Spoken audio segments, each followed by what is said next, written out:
নমস্কার, কেমন আছো তোমরা সবাই? আমার ছোট্ট সংসারের একটি ব্লগে তোমাদের সবাইকে স্বাগত জানাই। যেহেতু আমরা আসার পর থেকে একদম গ্যাস কানেকশন ছিল না, সিলিন্ডার আমরা পাইনি, তাই কিন্তু আমরা বাড়িতে রান্নাবান্না করছিলাম না। একদিন নিচের দিদির কাছে খেয়েছিলাম আর তারপর থেকে বাইরের খাবারই খাচ্ছিলাম। তারপর থেকে বলতে আগের দিন রাত্রেটা, আজকে দুপুরবেলাটা তো বিকেলের দিকে না ওই গ্যাস কানেকশানটা দেওয়া হয়েছে, মানে যেটা আমাদের সিলিন্ডার পাওয়ার কথা সেটা না, অন্য একটা নেওয়া হয়েছে দুদিনের জন্য।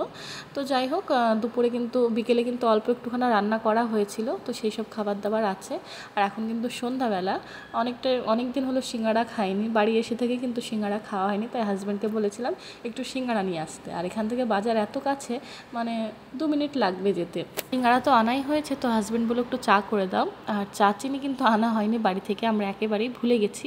সব কিছু আমরা কিন্তু কম বেশি নিয়ে এসেছি, আর চা চিনিটাই আনা হয়েছিল না। তো গ্যাসটা আসার পর থেকে হাজব্যান্ডের মাথার মধ্যে ঘুরছিল কখন একটু আমি চা বানিয়ে দেবো, ও খাবে। তো আমি বললাম চা বানিয়ে দেবো যদি তুমি সিঙ্গাড়াটা এনে দাও।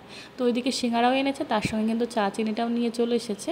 তো এখানে কিন্তু এখন সন্ধ্যাবেলায় আমি এখন একটু চা করছি। আর এসে থেকে আমার শরীরটা খুব খারাপ, মানে নতুন জায়গা, নতুন জল, খাটাখাটনি হচ্ছে, তো গাটা একটু জ্বর করছে আর হালকা ঠান্ডা লেগেছে। তো হাজব্যান্ড বললো যে একটু বেশি করে আদা দিয়ে তুমিও চাটা খাও। আমি খুব বেশি একটা চা খাই না, ওই সকালে ঘুম থেকে উঠেই কিন্তু একবার খাই ঠিকঠাক, আর বিকেলের চাটা কোনো দিন খাওয়া হয়, কোনো দিন খেতে মন চায় না। আর কি বলো তো, আমাদের ওই বাড়িতে যখন আমরা শ্বশুরবাড়িতে থাকি, অনেক সময় কি হয়, সকালের খাবার না হলে, আমি যদি সকালের খাবারটা না করি, তো আমরা একদম ডাইরেক্ট 11টার সময় ভাত খেয়ে নিই। তারপর কিন্তু আমি দুপুরবেলায় বলবো না, 11টার সময় ভাত খেয়ে আর 1টার সময় খেতে পারি না। এবার ঘুম থেকে উঠে ওই 4টের দিকে একটুখানি ভাত খেয়ে নিই। তো ওই 4টের সময় ভাত খেয়ে তো আর সন্ধ্যাবেলায় চা খাওয়া যায় না, তাই সন্ধ্যাবেলায় সবাইকে চা করে দিতাম, আমি কিন্তু ভাতই খেয়ে নিতাম, মানে 4টের দিকে 5টার দিকে ভাত খেয়ে নিতাম, আর সন্ধ্যাবেলায় চাটা খাওয়া লাগতো না। আর এখানকার সিঙ্গাড়াগুলো এত সুন্দর খেতে হয়েছিল না, কি বলবো তোমাদের, খুব সুন্দর খেতে লাগছিল। ওদিকে চা করছে আর এদিকে কিন্তু ছেলে এখনও ঘুমিয়ে আছে। আর যেহেতু এই ঘন্টায় সিলিং ফ্যান লাগানো হয়নি, এই যে একটা স্ট্যান্ড ফ্যান আমরা এনেছিলাম, সেটাই এখন ছেলেকে চালিয়ে দিয়েছি। আর এদিকে শাশুড়ি মাকে ডাকছিলাম, নিচে ছিল, আমার ওই নিচের জায়ের কাছেই ছিল, তো ডাকলাম চা খেতে। তো মা চলে এসেছে, এবার আমরা সবাই মিলে কিন্তু খেয়ে নেবো। আর ওদিকে হাজব্যান্ড কিন্তু ছেলেকে আবার তুলেও দিচ্ছে। ও যেহেতু সিঙ্গাড়াটা খাবে, সিঙ্গাড়াটা খেতে ভালোবাসে, এবার কেমন খায়, ওই ভেতরে তরকারিটা একদম খেতে পারে না। ওই হয়তো 2টো সিঙ্গাড়া দেবো, তার মধ্যে থেকে ওপরের ওই খোসাগুলো খেয়ে নেবে, ময়দাটা খেয়ে নেবে, আর ভেতরের তরকারিটা আমাকে দিয়ে দেবে। তো লাস্ট অব্দি আমারই 2টো হয়ে যায়, কিন্তু ওপরের ময়দাটাও কিন্তু খেয়ে নেয়। তারপর মনে হলো এসে থেকে কিন্তু ঘরে একদম ধূপকাঠি দেওয়া হয়নি। সকালবেলায় কিন্তু ওই দিদিকে বলেছিলাম, মানে এসে থেকে কিন্তু মনের মধ্যে একটা কেমন লাগছে, ধূপ টুপ কিছুই ধরানো হচ্ছে না। তো নিচের ঘরে দিদিকে বলেছিলাম তুমি যখন স্নান করবে আমার ঘরে 2টো ধূপকাঠি দিয়ে যেও। তো দিদি সকালবেলায় দিয়ে গেছিলো, আর আজকে যেহেতু ক্যান্টিনে গেছিলাম দুপুরের দিকটায়, সকালের দিকটায়, তো তখন কিন্তু ধূপকাঠি এনেছিলাম, তাই ভাবলাম একটুখানি ধূপকাঠি ঘরে দিয়ে দিই।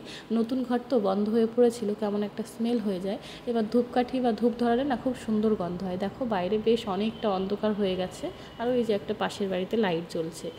আর ছেলেকে তো তুলে দেওয়া হয়েছে, ওদিকে চা সিঙ্গাড়া সব আমরা খেয়ে নিয়েছি। এখন কিন্তু এইটা দিয়ে দেবো ধূপকাঠিটা, তারপর কিন্তু চলে যাব একটু নিচে দিদিদের কাছে বসতে। যতই নতুন জায়গা হোক না কেন, যেহেতু একটা নিজেদের মানুষ আছে, তাই কিন্তু কিছুই মনে হচ্ছে না, বেশ ভালোই লাগছে।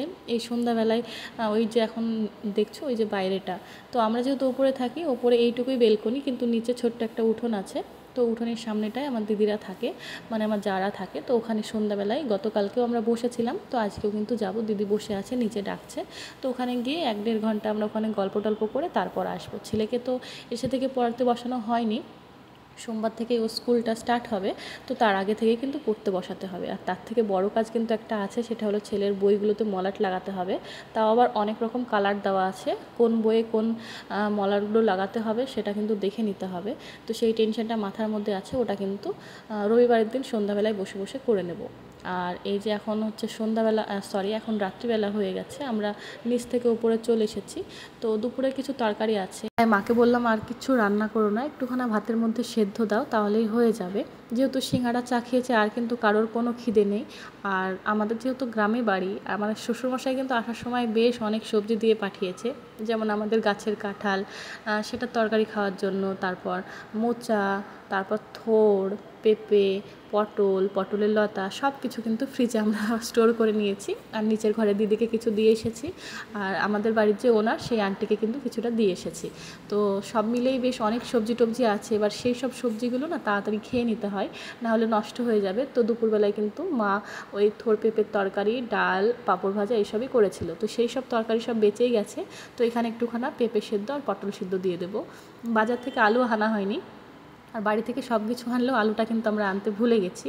আগামী দিন সকালবেলায় উঠেই কিন্তু আমরা বাজারে চলে যাব। সবজি যেমন লাগবে তার সঙ্গে কিন্তু অনেক কিছু ঘরের জিনিস লাগবে ছোটোখাটো।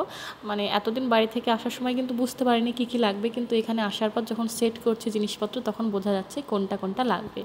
আর কিচেনটা একটু ছোট আছে। ছোট কিচেনে সমস্যা নেই, সমস্যাটা হচ্ছে দুটো স্ল্যাব আছে। যদি আরও দু একটা স্ল্যাব থাকতো তাহলে কিন্তু অনেকটাই সুবিধা হতো। তো কোনো ব্যাপার না, আমরা কিন্তু আস্তে আস্তে সব কিছুই সেট করে নেব। এবার দেখুন, যেখানে বড় ঘর সেখানে কিন্তু বড়োর মধ্যেই সেট করতে হবে, যেখানে ছোট ঘর সেখানে ছোটোর মধ্যেই সেট করতে হবে। তো এটা নিয়ে সমস্যা ভাবলে হবে না। আর এই যে দুপুরের কিছুটা ভাত বেঁচে গেছিলো সেটা এখানে ঢেকে রাখলাম। আসলে দুপুরের হাঁড়িটা একটু ধুয়ে ভাতটা বসিয়ে দিলাম, সবজিটা ধুয়ে বসিয়ে দিলাম। আর এই যে দেখো, এখানে আমরা উপরতলায় থাকি, আর এই যে সিঁড়ি দিয়ে নেমে একদম সামনেই আমার দিদিরা থাকে, জায়েরা থাকে, ওই যে ওদের ঘরটা ওইখানটায়। তো পরে তোমাদের সঙ্গে আস্তে আস্তে সব কিছু শেয়ার করবো। ওরা হয়তো জানেই না আমি ভিডিও বা ব্লগ বানাই। মানে একদম নিজের জানা, মানে আমার হাজব্যান্ড তো একটাই ছেলে, তো নিজের জানা আমাদের রিলেটিভের মধ্যেই পড়ে। তো ওনারা হয়তো জানেন না যে আমি ব্লগ বানাই, পরে আস্তে আস্তে সবই জানতে পারবে। তো মা এখানে দাঁড়িয়ে আছে, আর এখানে এই যে ফ্যানটা চালাবো, এই ফ্যানটা চালানোর পর এমন একটা ঘটনা ঘটে গেছিলো কি বলবো তোমাদের। এই যে ফ্যানটা চালিয়ে দিলাম, তো আর দেখো এখানে ছেলে কিন্তু যখনই ফ্যানটা চালাই আমরা কিন্তু ভয়ে ভয়ে চালাই যে ছেলে আঙুল টাঙুল দিয়ে দেবে, সেই ভয় লাগে।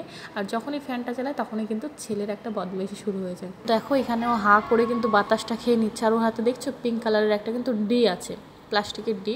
তো আমি ভাবলাম যে বিছানাটা গুছিয়ে নিই। আসলে কি হয়েছে, আমাদের বেডের নিচে যে গাদ্দাটা দেওয়া হয়েছে সেটাতে একটা পলিথিন লাগানো আছে, প্লাস্টিক। তো প্লাস্টিকটা খুললে না, খোলা নেই সেহেতু ওই বেডটা না স্লিপ কাটছে। একটা কাঁথা যদিও পাড়া আছে তার উপরে, আর যদি প্লাস্টিকটা খুলে ফেলি তাহলে কিন্তু প্রচুর ধুলো হয়ে যাবে। সেজন্য দেখলাম যে একটু অসুবিধা হলে থাক, যে কটা দিন প্লাস্টিকটা এমনি তো ছিঁড়ে যাবে আস্তে আস্তে ব্যবহার করতে করতে, যে কটা দিন থাকুক। তো তার আগেই কিন্তু এই যে তোমাদেরকে দেখালাম, তার মিডিলে কিন্তু ছেলে কী করেছে জানো, ওই যে ডিটা ছিল ওটা গিয়ে ফ্যানের মধ্যে ঢুকিয়ে দিয়েছে। ভাগ্যিস ছেলে আমার ওর মধ্যে হাত দেয়নি, হাত দিলে কী যে হতো। তারপর এমন আওয়াজ শুরু হয়ে গেছে, ডিটা ওর মধ্যে ঢুকিয়ে দিয়েছে, ফ্যানটা চলছে, ফ্যানের পাখাগুলো কিন্তু হালকা ধারগুলো কেটে গেছে, আর ডিটাও কিন্তু একেবারে ভেঙে গেছে। তো ছেলেকে একটু বকাও দেওয়া হয়েছে, তার উপর ধরো আমরা সবাই ভয় পেয়ে গেছিলাম। আর মনের মধ্যে কিন্তু একটাই কথা হচ্ছে, যদিও আঙুলটা ঢুকিয়ে দিত তাহলে কি হতো। তো আমরা কিন্তু আমি ওকে বললাম যে তুই ওই ওপরেই বসে থাক, নিচে নামবি না। আর ও যখন একা একা থাকবে তখন তো আমরা একদমই ওই ফ্যানটা চালাবো না, জানি না কখন কি করে দেবে। তো এইদিকে বিছানাটা একটু গুছিয়ে নিচ্ছে, মা এখানে বসে আছে, ছেলে খেলা করছে। আর খাওয়া দাওয়া, ওই যে ভাতটা বসিয়ে দেওয়া হয়েছে, দুপুরে তরকারি মরকারি সবই আছে, সব দিয়ে কিন্তু খাওয়া হবে। আর মাত্র একটা দিন বাকি আছে, তারপর কিন্তু হাজব্যান্ড আবার বেরিয়ে যাবে। এখন তো একরকম লাগছে, বেশ ভালোই লাগছে, কিছুই মানে মন্দ লাগছে না, এখন ভালোই লাগছে। কিন্তু বুঝে উঠতে পারছি না যে যখন হাজব্যান্ড চলে যাবে তখন আমি কি করে থাকবো, কেমন লাগবে। যদি আমাকে থাকতে হবে, কোনো উপায় নেই, আমি নিজে থেকেই এসেছি, তবুও মনে মনে একটা কিন্তু মন খারাপ হবেই, কেমন একটা একা একা লাগবে। এদিকে ভাতটা কিন্তু হয়ে গেছে, মা ফ্যানটা ঝরিয়ে দেবে। আসলে এই হাঁড়িটা তো আমি ওই ব্যাঙ্গালোরে ইউজ করতাম, তো এই হাঁড়ির সেটের যে বাটিটা যেটাতে ফ্যানটা ঝরানো হয় সেটাতে না অন্য কিছু রাখা আছে, খুঁজেও পাচ্ছি না। তো মা বললো যে আমি ফ্যানটা ঝরিয়ে দিচ্ছি। তো মা কিন্তু এখানে ফ্যানটা ঝরিয়ে দেবে। আর এত পরিমাণ এখানে কি বলবো, এই যে থালা বাসনের এত সমস্যা হচ্ছে, যেহেতু আমরা এখনও ঝুড়ি টুড়িগুলো কিনে উঠতে পারিনি, তাই কোথায় কি থাকছে কিছুই বুঝে উঠতে পারছি না। তাই মাকে বললাম আগে ফ্যানটা ওই বেসিন দিয়ে ফেলে দাও। আর এই বেসিনটা না পাথরের বেসিন, কোনো রকম স্টিলের কিছু বসানো নেই, মানে পুরোনো দিনের একটু বাড়িটা, সেই জন্যই আর কি হয়তো এরকম সিস্টেম। তবে নিচের ঘরগুলোতে স্টিলের বেসিনটাই বসানো আছে। তো মা অনেকক্ষণ ধরে ব্রাশ দিয়ে ঘষে ঘষে কিন্তু অনেকটাই পরিষ্কার করেছে। তো ছেলে এখানে খেলা করছে আর আমি ওখানে বসে একটু ভিডিওর কাজ করব। তো চলো আজকের ভিডিওটা এখানে শেষ করি, দেখা হবে পরের একটি ব্লগ।